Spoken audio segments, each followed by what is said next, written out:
Hello दोस्तों, स्वागत है आपका हमारे यूट्यूब चैनल रामानुजन क्लासेस में। आज आपके लिए रीजनिंग के कुछ इंपॉर्टेंट क्वेश्चन लाए हैं जो आपको एग्ज़ाम में देखने को मिलते हैं। केवल पैटर्न चेंज रहता है, बाकी करने का तरीका क्या रहता है, सेम रहता है। ओके, तो आइए स्टार्ट करते हैं सबसे पहले क्वेश्चन की ओर। देखिए सबसे पहला क्वेश्चन क्या लिखा है, निम्न प्रश्न में लुप्त पद ज्ञात कीजिए। ठीक है, 3 ट्रायंगल बने हुए हैं जिसमें देखिए 5, 4, 3 बीच में मान दिया हुआ है, यहाँ दिया हुआ है, यहाँ क्वेश्चन मार्क दिया हुआ है। ठीक है, तो हमें ऐसा पैटर्न खोजना है कि बीच वाला नंबर आ जाए। ठीक है, तो अगर देखिए 5, 2, 4 तो किससे आ रहा है, अगर हम 5 का स्क्वायर करें 25, अगर 5 का स्क्वायर करें 25, 4 का स्क्वायर 16, 16 और 25 41 और 2 का स्क्वायर 4 नहीं होगा।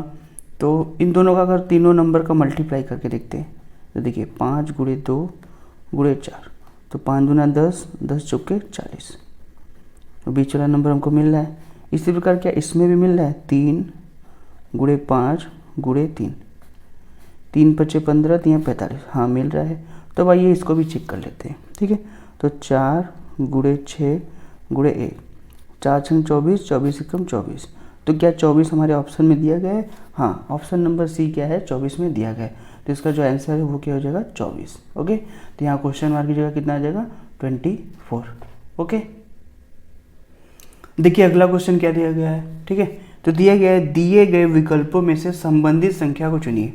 एक हमें नंबर दिया गया, देखिए ये और ये, यहाँ क्वेश्चन मार्क लिखा है। ठीक है, तो ये वाला नंबर जिस प्रकार इससे संबंधित है उसी प्रकार ये वाला नंबर इससे संबंधित होना चाहिए, क्योंकि बीच में समानुपात का चिन्ह लगा है, इसलिए दोनों नंबर ये जिस तरीके से एक दूसरे से रिलेटिव होंगे उसी तरह ये भी एक दूसरे से रिलेटिव होंगे। ठीक है, तो ये चेक करते हैं कि ये एक दूसरे से किस प्रकार रिलेटिव है। क्योंकि हमको 8 दिख रहा है तो ये 2 का क्यूब है। ठीक है, पर ये किसी का क्यूब नहीं है, तो ये हमारा जो है वो गलत हो जाएगा। लेकिन अगर हम 3 का स्क्वायर करते हैं, ये देखिए स्क्वायर के पास में और ये भी क्यूब के पास में, अगर हम 3 का स्क्वायर करें, ठीक है, तो कितना मिलता है हमको 9, और इसमें से अगर -1 करते हैं तो हमको कितना मिल जाता है 8। अब 28 क्या है, 3 के क्यूब के पास है, अगर हम 3 का क्यूब करते हैं तो 27 मिलता है, पर इसमें क्या करना है, +1 करना है, तब जाके हमें 28 मिल रहा है। ठीक है, इसका मतलब इसी नंबर का पहले स्क्वायर करना है, फिर उसी नंबर का क्यूब करना है। तो देखिए 15 किसके स्क्वायर के पास है, 4 के स्क्वायर के पास है, तो देखिए 4 का स्क्वायर बराबर कितना होता है, 16। पहले क्या स्क्वायर वाले माइनस करना है, तो यहाँ माइनस करिए तो हमें 15 मिल रहा है। ठीक है, अब क्या करना है, 4 का ही क्यूब करना है, तो 4 का क्यूब होता है 64, क्यूब वाले में क्या करना है, +1 करना है, तो ये कितना हो गया 65। तो जो इसका आंसर है वो कितना हो जाएगा, 65। तो ऑप्शन नंबर बी क्या है, इसका राइट आंसर है। ओके, इस टाइप के क्वेश्चन को ऐसे ही आप सॉल्व कर सकते हैं बहुत ही आसान तरीके से। ओके, देखिए अगला क्वेश्चन क्या लिखा है, एक स्कूल में 5 अध्यापक थे, ए और बी हिंदी और अंग्रेजी पढ़ा रहे थे, सी और बी अंग्रेजी और भूगोल पढ़ा रहे हैं थे, डी और ए गणित और हिंदी पढ़ा रहे थे, ई और बी इतिहास और फ्रेंच के अध्यापक थे। ठीक है, तो ये हमें एक सीटिंग अरेंजमेंट दिया। उसके बाद देखिए कुछ क्वेश्चन है जो हमने क्वेश्चन को नीचे लिखा हुआ है। ठीक है, तो सबसे पहला क्वेश्चन क्या है, कौन सा विषय 2 से अधिक अध्यापक पढ़ा रहे थे, ऑप्शन दिए गए। दूसरा प्रश्न क्या है, अध्यापकों में कौन सा अध्यापक सबसे अधिक विषय पढ़ा रहा है, इसमें भी ऑप्शन दिए गए। थर्ड प्रश्न क्या है, डी बी ए निम्न में से कौन सा विषय पढ़ा रहे थे। ठीक है, तो आइए सबसे पहले पजल को सॉल्व करते हैं, उसके बाद इसका आंसर देने की कोशिश करते हैं। ठीक है, तो आइए अपने पजल की ओर बढ़ते हैं।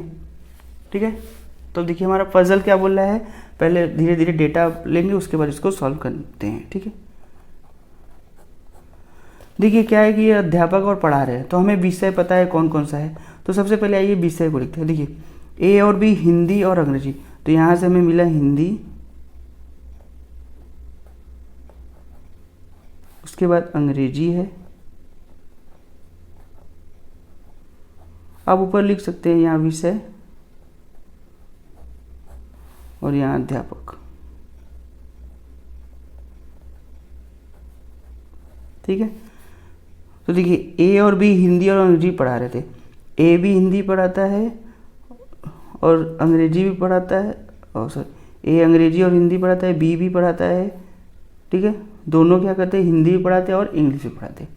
उसके बाद क्या बोला, सी और बी अंग्रेजी और भूगोल पढ़ाते हैं। देखिए अंग्रेजी सब्जेक्ट हमने लिखा, नया सब्जेक्ट क्या मिला, भूगोल, तो भूगोल लिख लीजिए।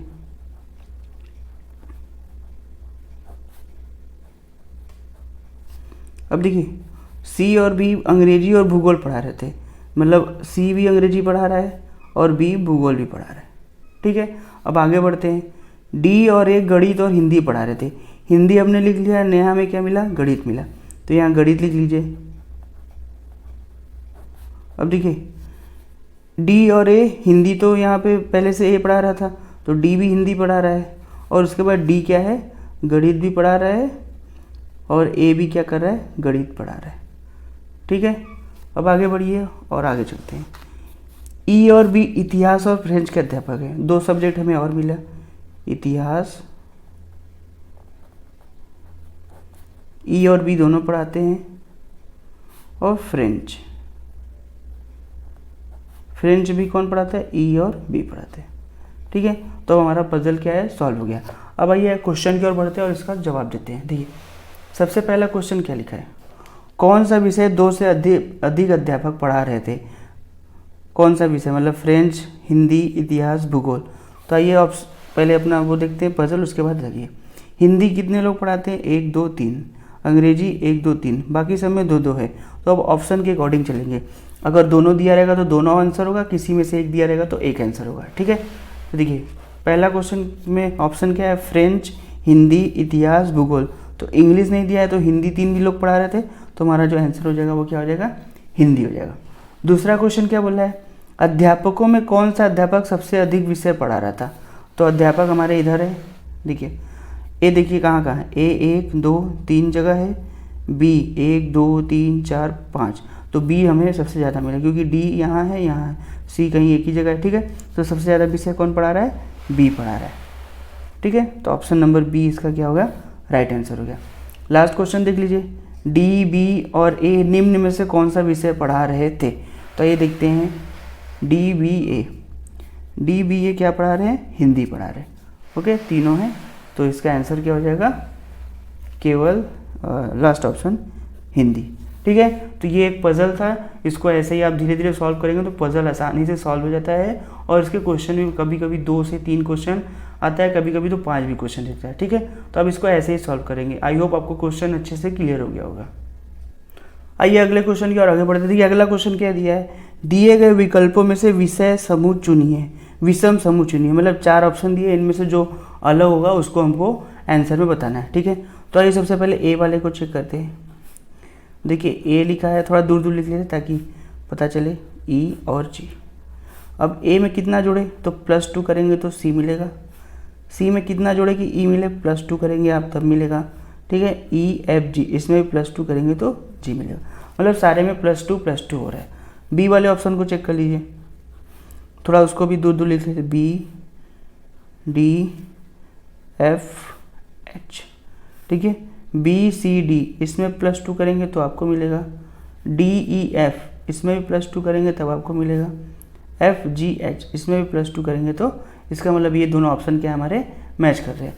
आइए थर्ड ऑप्शन की ओर चलते हैं, सी वाले की ओर, सी ई जी और आई।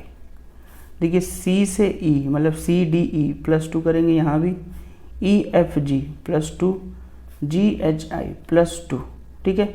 अब तीनों ऑप्शन क्या है, मैच कर रहे हैं। आज लास्ट ऑप्शन चेक कर लेते हैं,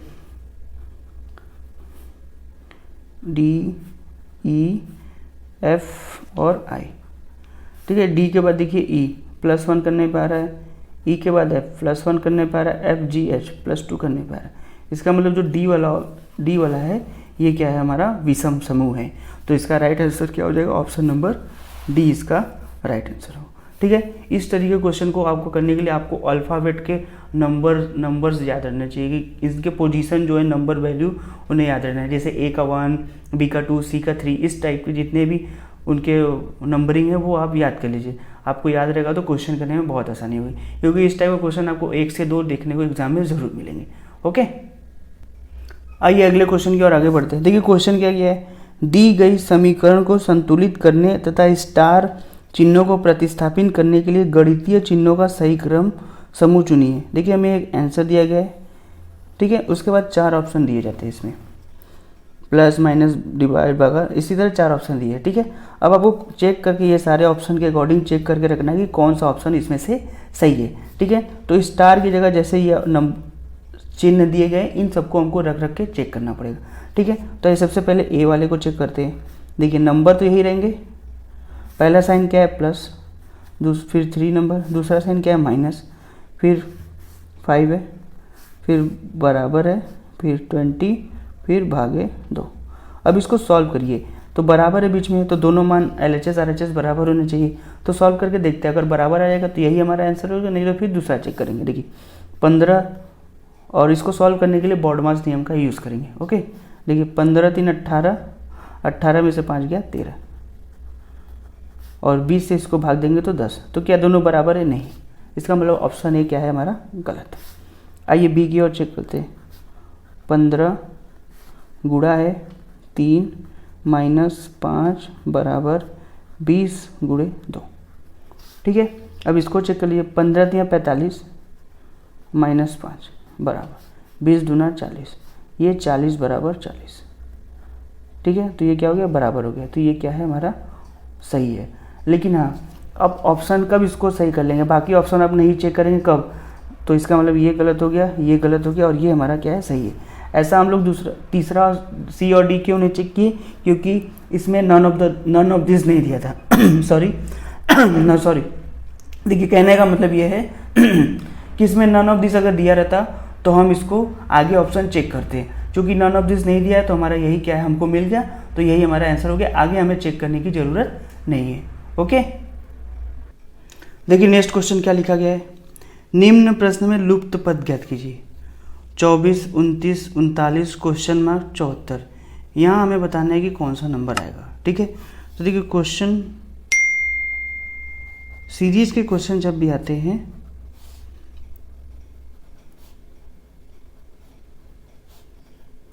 सीरीज के क्वेश्चन में सबसे पहले हम लोग को देखना रहता है कि अगर दो नंबरों के बीच में डिफरेंस कम है, अंतर अगर कम है, तो सबसे पहले हम अंतर निकालेंगे। ठीक है, और अगर अंतर दो नंबरों के बीच में बहुत ज़्यादा रहता है तब हम उसको गुणा के रूप में चेक करते हैं। ठीक है, तो देखिए बहुत ज़्यादा अंतर नहीं है तो सबसे पहले ऐड करके देखते हैं, या प्लस या माइनस करके देखते हैं।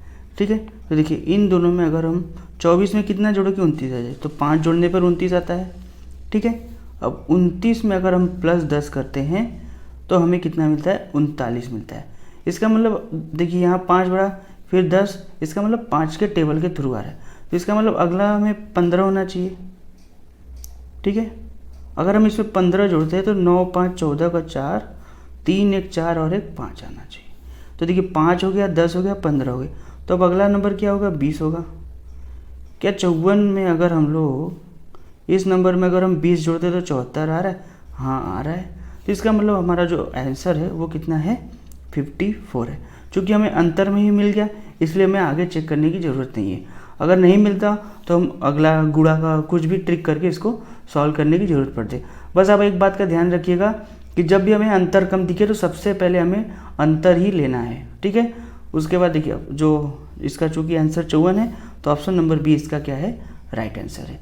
ओके, आई होप आपको सारे क्वेश्चन अच्छे से क्लियर हो गए होंगे, और अगर वीडियो अच्छा लगा तो चैनल को लाइक सब्सक्राइब और चैनल को शेयर जरूर करिएगा ताकि दूसरे बच्चों को भी ये मिल सके। मतलब ऐसा जो भी हमने क्वेश्चन बताया उनको करने का तरीका जो बच्चे नहीं कर पाते उन लोगों तक ये क्वेश्चन पहुंच जाए और वो भी सीखे।